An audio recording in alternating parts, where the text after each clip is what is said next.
तत्वदर्शी जिज्ञासुओं को, सभी ज्ञान प्रेमियों को, सभी प्रबुद्धजनों को, सभी गीता प्रेमियों को मेरी ओर से, मेरे संस्था के सभी सदस्यों की ओर से सादर जय श्री कृष्ण। पीछे के श्लोक संख्या 7 में भगवान ने शरीर मन इंद्रियों को जीतने का फल बताया और इस श्लोक में, श्लोक संख्या 8 में परमात्मा को प्राप्त हुए पुरुषों के लक्षण और महत्व का वर्णन है। छेके में भी वर्णन बताया कि क्या क्या देख करके आप पहचान सकते हैं कि यह योगस्थ पुरुष है, और इसमें भी कुछ इस तरह का ही वर्णन करते हैं जिसको ऋषि वेद व्यास जी ने कुछ इस तरह से लिखा है। ज्ञान विज्ञान तृप्तात्मा कूटस्थ विजेतेन्द्रिय युक्त है इति उच्यते योगी समलोष्ट शम काचन। जो औपनिषदिक ज्ञान आत्म अनुभव रूपी विज्ञान से तृप्त है, विकार रहित है, इंद्रियों को जीत चुका है, जिसके लिए मिट्टी पत्थर और स्वर्ण समान है, ऐसे ही योगी को युक्त कहा गया है। तो यहां जो योगी है उसकी महत्वता बताई है कि वह क्या करने लगता है और उसमें क्या भाव आ जाते हैं। जिसका अंतःकरण ज्ञान विज्ञान से तृप्त है, जो कूट की तरह निर्विकार है, जो जितेंद्रिय है, मिट्टी ढेले पत्थर और स्वर्ण में समबुद्धि वाला है, कोई लालच नहीं, कोई कामना नहीं, कोई आसक्ति नहीं, ऐसा योगी युक्त योगारूढ़ कहा जाता है। तो यहां उसकी व्याख्या भगवान ने बहुत स्पष्ट कर दी है। इसको यदि आध्यात्म की दृष्टि से और गहनता से समझें तो यह बात समझ में आती है कि यहां कर्म योग का प्रकरण है। यहां कर्म करने की जानकारों का नाम या जानकारी का नाम ज्ञान है, और कर्मों की सिद्धि असिद्धि में सम रहने का नाम विज्ञान है। तो यहां गीता में ज्ञान और विज्ञान की इस श्लोक के हिसाब से क्या परिभाषा दी गई है? यहां कर्म करने की जानकारी का नाम ज्ञान, क्या करना चाहिए, क्या नहीं करना चाहिए, क्या कर्म है, क्या अकर्म है, क्या विकर्म है। क्योंकि गीता में 3 तरह के कर्म हैं, एक है कर्म, विकर्म, अकर्म। तो क्या करना चाहिए, क्या नहीं करना चाहिए, जिसको इस बात का ज्ञान है, और कर्मों की सिद्धि असिद्धि में सम रहने का विज्ञान है, अर्थात समता का भाव है। स्थूल शरीर से होने वाली क्रिया, सूक्ष्म शरीर से होने वाला चिंतन, देखिए दोनों का तालमेल कितने सुंदर तरीके से गीता यहां बैठाती है कि स्थूल शरीर से होने वाली क्रिया, क्यों क्रिया हम इस शरीर से करते हैं जो भगवान ने हमें प्रसाद रूप दिया है, और चिंतन करते हैं सूक्ष्म शरीर से जो हमारी बुद्धि है, वह भी भगवान का प्रसाद है। और कारण शरीर से होने वाली समाधि, इन तीनों को अपने लिए करना ज्ञान नहीं। कारण है कि क्रिया चिंतन समाधि आदि मात्र कर्मों का आरंभ और समाप्ति होती है, तथा उन कर्मों से मिलने वाली फल की भी आदि और अंत होता है, परंतु स्वयं परमात्मा का अंश होने के कारण नित्य रहता है।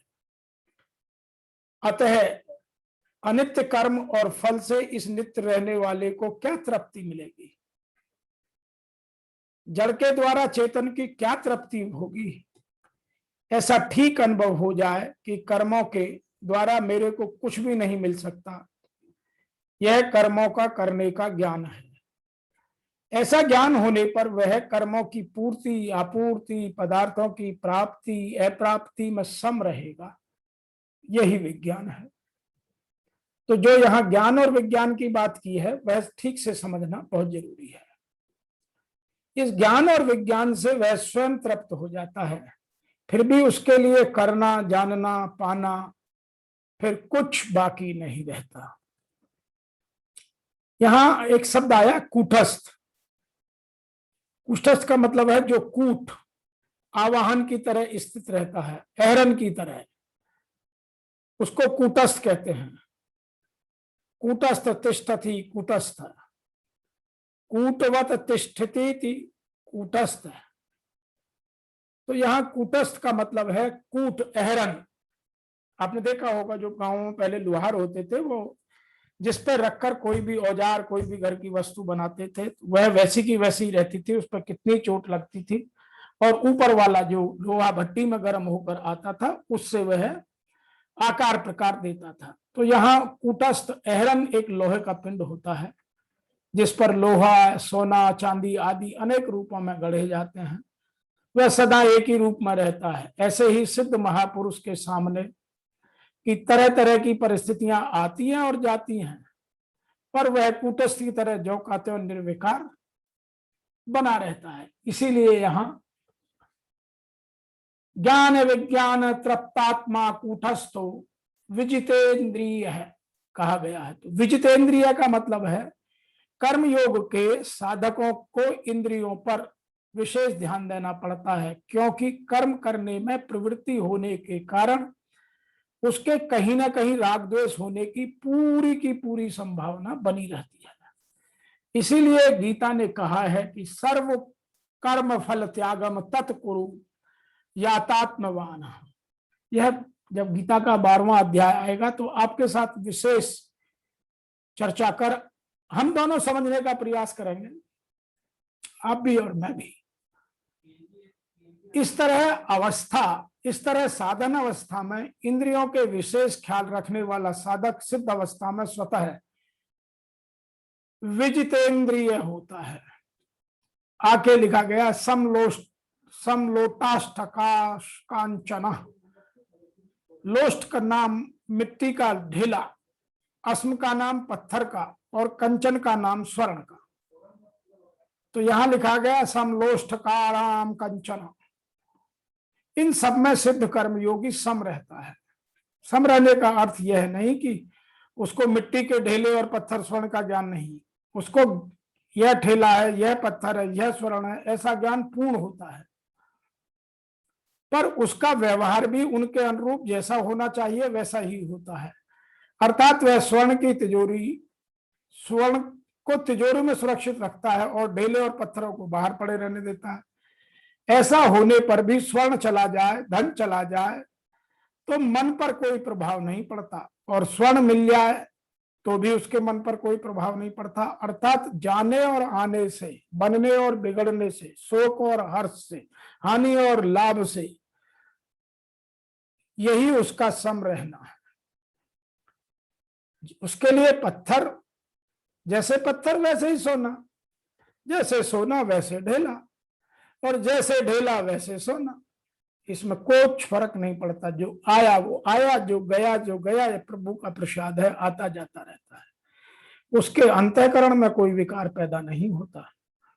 इन स्वर्ण आदि प्राकृत पदार्थों का मूल्य तो प्रकृति के साथ संबंध रखते हुए प्रतीत होता है, और तभी तक उसके बढ़िया घटिया अंतःकरण में असर करते हैं। पर वास्तविक बोध हो जाने पर जब प्रकृति से संबंध विच्छेद हो जाता है, तब उसके अंतःकरण में इन प्राकृत अर्थात भौतिक पदार्थों का कुछ भी मूल्य नहीं रहता। अर्थात घटिया, बढ़िया, कीमती, सस्ता, सब पदार्थों में उसका संभाव हो जाता है। सार यह निकला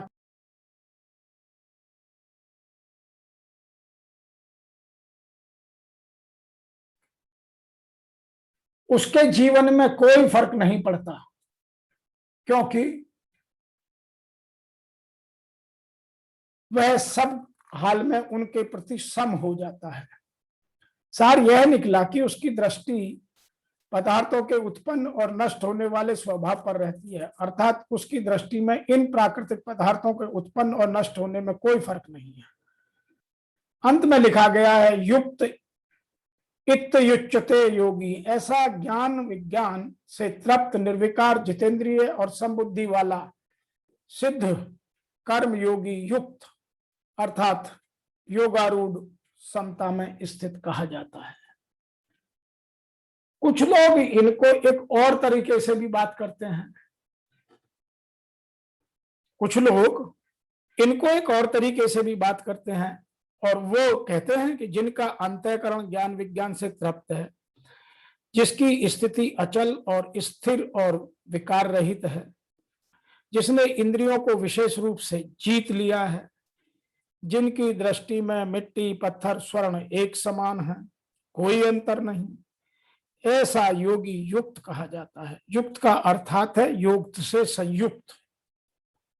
यह योग की पराकाष्ठा है, जिसे योगेश्वर 5वें अध्याय के श्लोक संख्या 7 में 12 तक हमारे साथ चित्रित करते आए हैं। परम तत्व परमात्मा का साक्षात्कार और उसके साथ होने वाली जानकारी का ज्ञान है। 1 इंच भी इष्ट से दूरी नहीं, जानने की इच्छा बनी है, तब तक वह अज्ञानी है। वह प्रेरक कैसे सर्वव्याप्त है, कैसे प्रेरणा देता है, कैसे अनेक आत्माओं के साथ एक सा पथ प्रदर्शन करता है, कैसे वह भूत भविष्य और वर्तमान का ज्ञाता है, उस प्रेरक इष्ट की इस कार्य प्रणाली का ज्ञान ही विज्ञान है।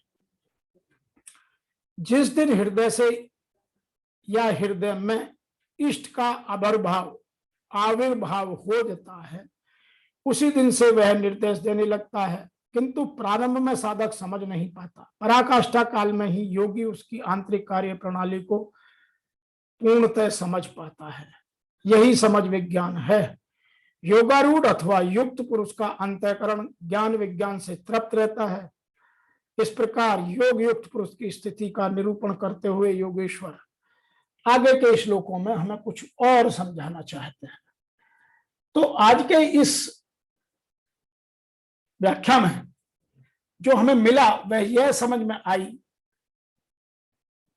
कि जिसका अंतःकरण ज्ञान विज्ञान से तृप्त है, जो कूटस्थ की तरह निर्विकार है, जितेंद्रिय है, कितनी भी कीमती चीज हो, कितनी सस्ती चीज हो, सबको सम मानता है, ऐसा पुरुष ही योगी है।